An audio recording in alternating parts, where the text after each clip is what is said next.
Halo semuanya, di video kali ini saya akan kembali membacakan sebuah cerita dari akun Twitter @bioseta dengan judul Penumpang Gaib Taksi Online. Bagi yang ingin membaca threadnya secara langsung, saya simpan link di kolom deskripsi.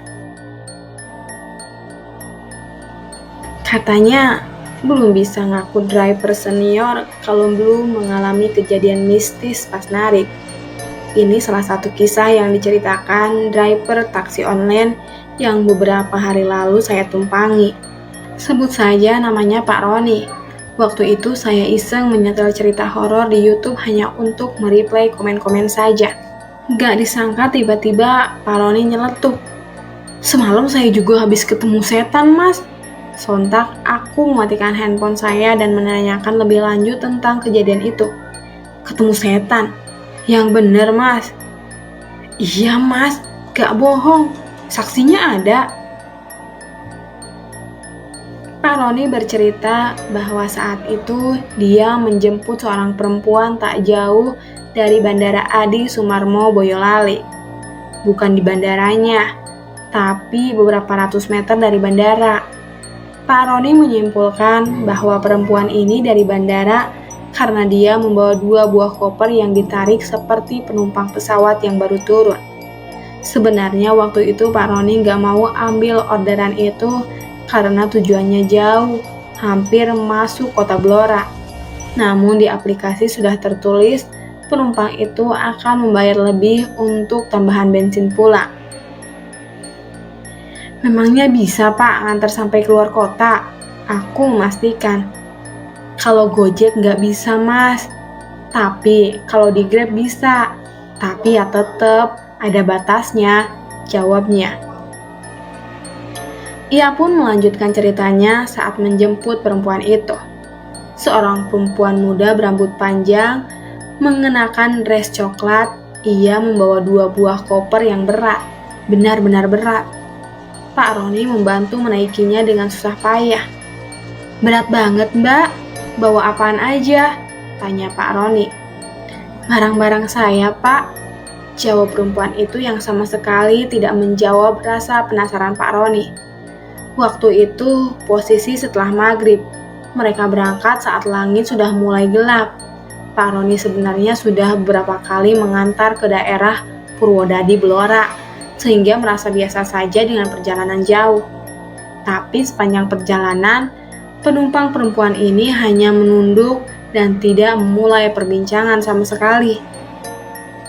"Di sana langsung turun di rumah kan, Mbak?" "Iya." "Penerbangan dari mana, Mbak?" Hening. "Jakarta." "Iya." Pak Roni sesekali memulai perbincangan, namun selalu dibalas dengan jawaban singkat. Pak Roni berpikir, mungkin memang perempuan itu tidak mau diganggu. Di jalan nasional, Pak Roni melalui jalan yang di sisi kanan dan kirinya hutan dengan sedikit penerangan jalan. Di sini entah mengapa Pak Roni merasa jalan begitu gelap, padahal ia juga sering lewat jalan itu dan ia juga memastikan bahwa ada lampu walau berjarak. Setelah itu, peta menunjukkan ke arah masuk ke perkampungan. Waktu itu ada banyak warga dan jalannya ditutup. Pak Roni mau memutar, tapi tiba-tiba perempuan di belakang berbicara. "Jalan terus aja, Mas. Memang lewat sini," ucapnya. Pak Roni cukup bingung, karena di peta lokasi tujuan masih cukup jauh. Tapi Pak Roni menuruti penumpang itu dan meminta izin ke warga dengan alasan mengantar penumpang. Memang ada perbaikan jalan yang cukup panjang di sana. Belum lagi mobil jadi harus berjalan pelan-pelan di jalur itu. Setelah itu, tiba-tiba Pak Roni ngerasa ada yang aneh. "Saya kebelet pipis, Mas.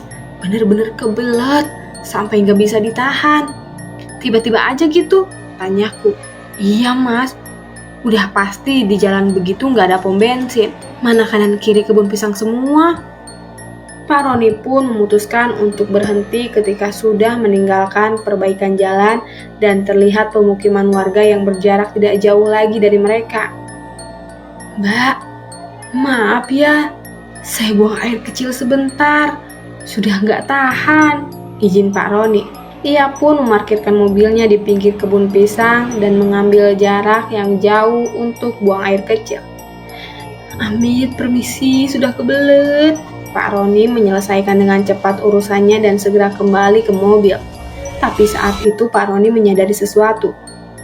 Penumpang perempuan itu tidak ada di dalam mobil. Ia pun mencari ke sekitar tempat itu tapi tidak ada tanda-tanda keberadaan penumpang itu. Dan saat itu Pak Roni sadar tempat ia berhenti adalah pemakaman. Awalnya tuh bukan kuburan, Mas. Saya yakin, makanya saya berani berhenti. Mungkin penumpang tadi kabur, Pak. Gak mungkin.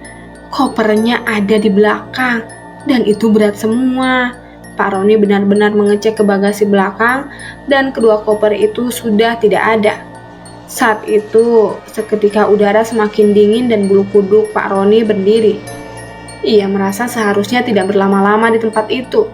Terlebih ia sadar mobilnya berada di antara kuburan-kuburan yang kurang sedikit saja terlindas oleh ban mobil Pak Roni.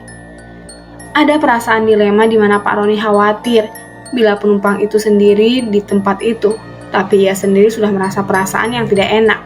Ia pun masuk ke mobil dan melihat ada lembaran uang di kursi tempat perempuan itu duduk. Jumlahnya pas. Jumlahnya pas, Mas. 880.000. Yang bener, Mas. Berarti orang dong. Ya masa orang turun di kuburan, hilangnya cepet, bawa koper sebesar itu. Ia pun mengamankan uang itu dan membuka jendela. "Mbak, siapapun Mbak, saya terima uangnya. Saya pulang ya." Pak Roni berucap itu di tempat itu dan segera meninggalkan pemakaman aneh itu. Ia berjalan pelan-pelan menghindari setiap makam yang ada di sekitaran mobilnya. Disitulah dia sadar saat melihat kesepian tengah. Di belakang ada sosok perempuan berambut panjang melebihi pinggang dan bermuka pucat melayang perlahan mendekati mobilnya dari belakang. Baju putih seperti kain kafan yang dikenakan berantakan menutupi bagian tubuhnya. "Saya ketakutan setengah mati, Mas. Gak tahu kuntilanak atau apa, tapi dia pelan-pelan ngedeket," cerita Pak Roni sembari meraba tengkuaknya, mengingat momen itu. "Kalau saya ngebut, takut pamaling ngerusak makam orang. Kalau pelan, itu setan makin deket aja, Mas." Pak Roni saat itu memutuskan untuk melipat spion tengahnya ke atas dan membaca ayat kursi dan doa-doa lainnya. Dia mencoba tidak memperdulikan sosok di belakang mobil itu. Akhirnya Pak Roni melihat jalan utama dan mengetahui telah keluar dari pemakaman. Tapi belum sempat ia merasa lega, dia merasakan di sudut kanan matanya terlihat ada sesuatu yang melayang-layang di jendela kanan mobilnya. "Saya nggak berani nengok, Mas, sumpah. Saya baca-baca doa aja terus," ucapnya. Mengetahui sudah tidak berada di pemakaman, ia pun mempercepat laju mobilnya hingga akhirnya tiba di jalan utama. Kali ini ada penerangan dari jalan yang membuat Pak Roni cukup lega.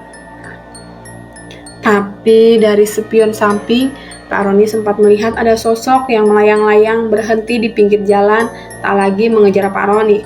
Merasa lemas dan tidak tenang, ia pun berhenti di sebuah angkringan saat sampai dekat pemukiman untuk menenangkan diri sembari memilih jalur lain untuk kembali ke Solo tanpa melewati jalur itu. Pak Roni menceritakan tentang apa yang terjadi sebelumnya pada tukang angkringan itu.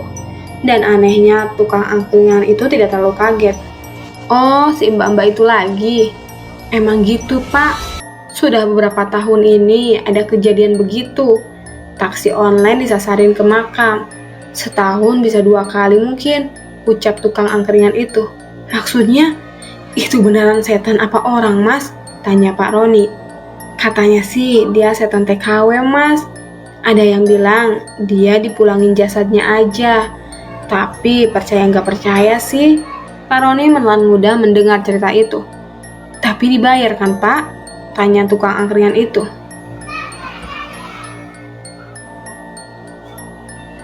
Pak Roni pun mengambil dari sakunya uang yang ia temukan di kursi belakang.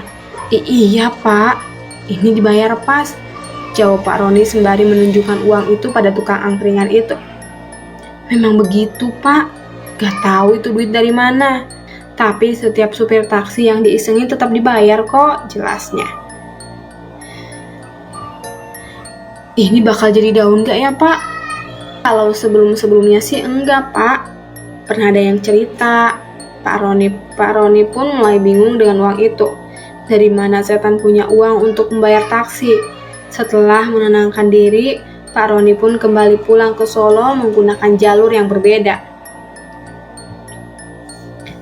Ada satu lagi keanehan Mas, ucap Pak Roni. Apa Pak? Itu dari Solo sampai perbatasan Blora kan jauh ya. Waktu perjalanan pulang, saya ngisi bensin, tiba-tiba bensinnya meleber. Tangkinya masih penuh. Pak Roni bercerita bahwa bensinnya hampir tidak berkurang sama sekali saat mengantar perempuan tadi. Jelas ia kebingungan, namun beruntung ia bisa kembali ke Solo dengan selamat. Yang saya bingung, ini duit halal atau enggak ya Mas? Ini hasil jerih payah saya, tapi ini duit dari demit. Nah, kalau itu saya juga bingung Pak. Karena nominalnya besar, ia berencana menanyakan soal uang itu ke Pak Ustadz di sekitar rumahnya. Tapi sampai saat ini uang itu belum ia gunakan sama sekali. Entah siapa sosok perempuan itu, bagaimana ia bisa naik taksi dari dekat Bandara Solo dan mengulanginya terus dengan penumpang taksi online lainnya. Saat turun, aku pun ditunjukkan riwayat aplikasi Pak Roni dan memang seperti apa yang ia ceritakan. Ada beberapa miss call dari Pak Roni yang mencoba menghubungi penumpang itu, tapi tak ada satupun yang diangkat.